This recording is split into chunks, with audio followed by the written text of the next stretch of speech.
ప్రపంచాన్ని భయపెడుతున్న అతిపెద్ద భూతం కాలుష్యం. నేల, గాలి, నీరు, ఆహారం ఇలా సకలం కాలుష్యమయమే. దీని సరసన ఇప్పుడు మరొకటి వచ్చి చేరింది. అదే మైక్రో ప్లాస్టిక్. ఉండేది సూక్ష్మ రూపంలోనే అయినా చెట్టంత మనిషిని కూడా చిత్తు చేస్తోంది ఇది. ఊపిరితిత్తుల నుంచి మెదడు వరకు సకల అవయవాలను దెబ్బతీస్తోంది. రక్తాన్ని కలుషితం చేస్తోంది. గాలి, నీరు, నేలతో పాటు చివరకు వంటింట్లో కూడా చేరుకుని ఆరోగ్యానికి ఎసరు పెడుతోంది. మనుషులకే కాదు, జంతువులు, జలచరాలకు కూడా ముప్పు తలపెడుతోంది. మరి మైక్రోప్లాస్టిక్ అంటే ఏంటి? అది ఏ రూపంలో మనిషి శరీరంలోకి ప్రవేశిస్తుంది? మేలుకోకుంటే ఎంతటి ప్రమాదం పొంచి ఉంది? మైక్రోప్లాస్టిక్ నివారణకు ఎలాంటి చర్యలు అవసరం?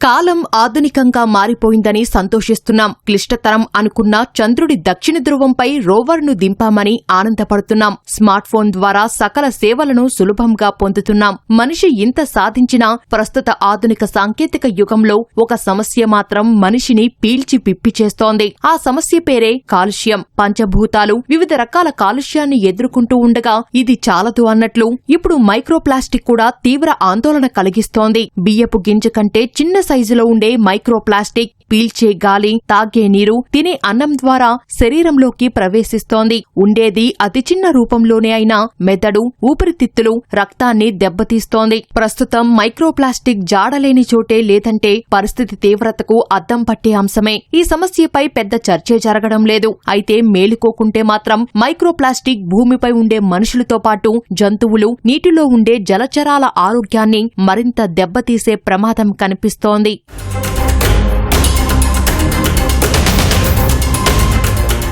మైక్రోప్లాస్టిక్ అంటే ప్లాస్టిక్ నుంచి విడిపోయి చిన్న చిన్న ముక్కలుగా మారేది అని అర్థం. 5 మిల్లీమీటర్ల లోపు ప్లాస్టిక్ వ్యర్థాలన్నీ దీని పరిధిలోకి వస్తాయి. అంతకంటే చిన్న వాటిని నానో ప్లాస్టికులుగా పిలుస్తారు. వీటిలోని బిస్ఫినాల్ ఏ, థాలెట్స్ వంటి రసాయనాలు విషపూరితమైనవి. ఇవి మనం గాలి పీల్చినప్పుడు మన శరీరంలోకి ప్రవేశిస్తాయి. ప్రతి క్యూబిక్ మీటర్ గాలిలో దాదాపు 1000 ప్లాస్టిక్ పదార్థాలు ఉన్నట్లు పరిశోధనల్లో తేలింది. ఇవి గాలితో పాటు ఊపిరితిత్తుల్లోకి చేరి భవిష్యత్తులో శ్వాసకోశ సమస్యలకు దారితీస్తున్నాయి. శరీరంలోని రక్తాన్ని కలుషితంగా మారుస్తున్నాయి. ఎర్ర రక్త కణాలకు అంటుకొని ఆక్సిజన్ సరఫరాకు అడ్డంకులు సృష్టిస్తున్నాయి. మూత్రనాళంలో పేరుకొని మూత్ర విసర్జనకు ఆటంకం కలిగిస్తున్నాయి. జన్యువుల నిర్మాణాన్ని కూడా దెబ్బతీస్తున్నాయి. అనేక రకాల మానసిక, శారీరక సమస్యలకు కారణమవుతున్నాయి. చివరకు వీర్యంలోనూ ఇది కనిపించినట్లు తేలడం తీవ్రంగా ఆందోళన కలిగిస్తోంది. దీనివల్ల సంతాన సాఫల్యతకు ఆటంకం ఏర్పడుతుంది. మహిళల ఋతుక్రమ వ్యవస్థ కూడా దెబ్బతింటోంది.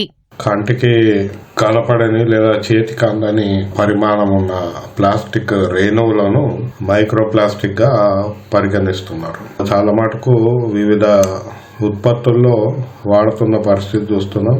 పడేసిన ప్లాస్టిక్ వస్తువులు అవి క్రమంగా ఆ ఎండకు, వేడికి పూర్తిగా పగిలిపోకుండా చిన్న చిన్న ముక్కలుగా అయి ఆ ముక్కలు మైక్రోప్లాస్టిక్ గా కూడా గుర్తించారు. అట్లా ఐరోపా దేశాల చుట్టూ ఉన్న సముద్రాల్లో మైక్రోప్లాస్టిక్ పెరిగిపోయిన పరిస్థితి. తద్వారా అది ఆహారంలోకి వచ్చింది. అట్లాగే నీళ్లలో కూడా, మంచి నీళ్లలో కూడా అది కనపడింది.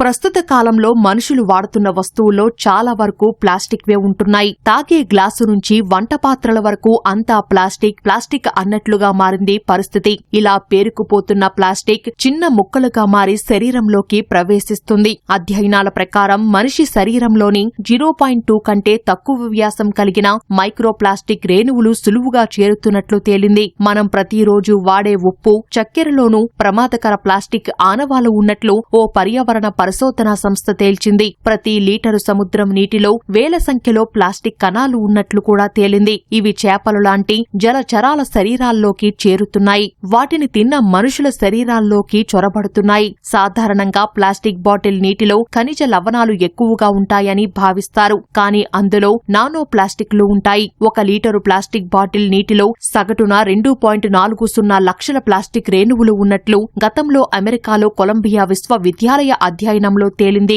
అప్పటి వరకు అంచనా వేసిన దానికంటే ఇది 100 రెట్లు ఎక్కువ. ఇందులో 10% సూక్ష్మ ప్లాస్టిక్ కణాలు, మిగతా 90% అతి సూక్ష్మ ప్లాస్టిక్ కణాలు ఉన్నాయి. ప్లాస్టిక్ వాటర్ బాటిల్ ఇంతటి విలయాన్ని సృష్టిస్తోంది.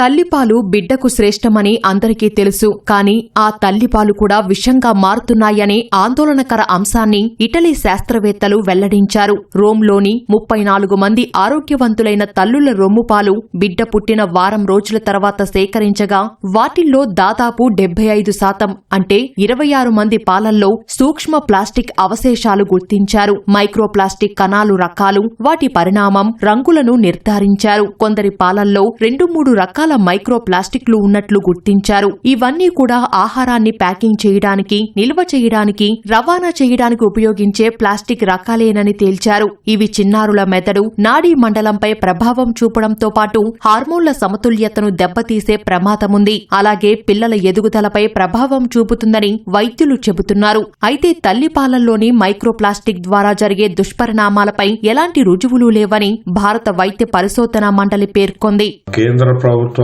ఇప్పటివరకు చట్టపరంగా ఎట్లాంటి చర్యలు చేపట్టలేదు.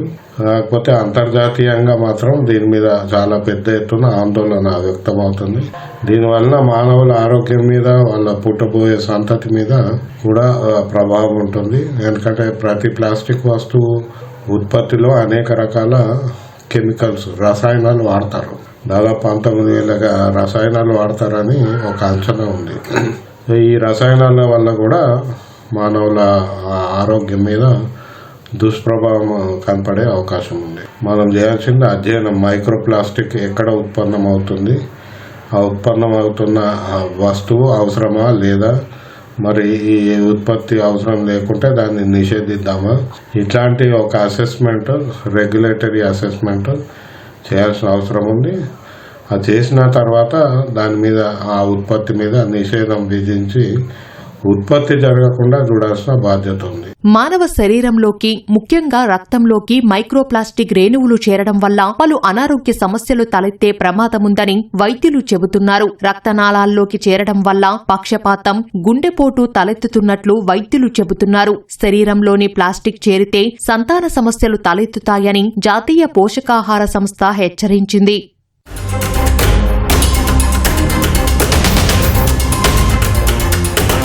ప్రపంచవ్యాప్తంగా కోట్లాది మంది ప్రజలు కాంటాక్టు లెన్సులు ధరిస్తారు. అందులో పునర్వినియోగ అద్దాలు కూడా ఉంటాయి. ఇవి దీర్ఘకాలం పనిచేయవు. వాటిని తరచూ మార్చాల్సి ఉంటుంది. వాడేసిన కాంటాక్టు లెన్సులు ఎక్కువ కాలం సూర్యకాంతికి గురైతే సూక్ష్మ ప్లాస్టిక్ పోగులను వెదజల్లుతాయని పరిశోధనల్లో తేలింది. మన కళ్లకు అతుక్కొని ఇవి ఇంత ప్రమాదం సృష్టిస్తున్నాయి. ఎక్కువ కాంటాక్ట్ లెన్సులు ప్లాస్టిక్ తోనే తయారవుతాయి. కాబట్టి వీటికి ప్రత్యామ్నాయం కూడా లేని పరిస్థితి. అందువల్ల వీటి తయారీదారులు ఇతర పదార్థాలతో కాంటాక్ట్ లెన్సులను తయారు చేస్తే ఉత్తమం. పర్యావరణానికి, మనిషి ఆరోగ్యానికి తలెత్తుతున్న ముప్పును గుర్తెరిగి తయారీ విధానాన్ని మార్చుకుంటే మంచిది.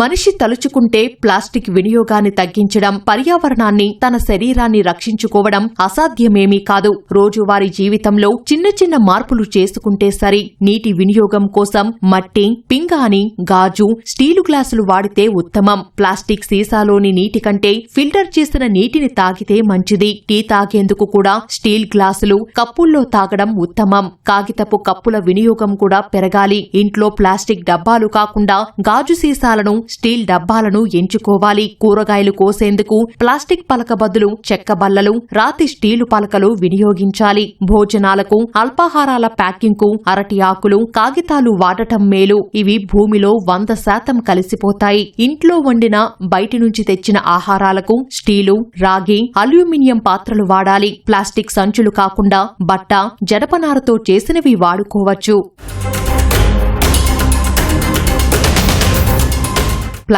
ప్లాస్టిక్ రేణువులు పర్యావరణానికి, శరీరానికి చేస్తున్న చేటు గురించి చెప్పుకున్నాం. ఇక కదలాల్సింది మనమే. ప్లాస్టిక్ ను వినియోగించబోమని ఇప్పుడే సంకల్పం తీసుకుందాం. పర్యావరణాన్ని, మన శరీరాలను కాపాడుకుందాం.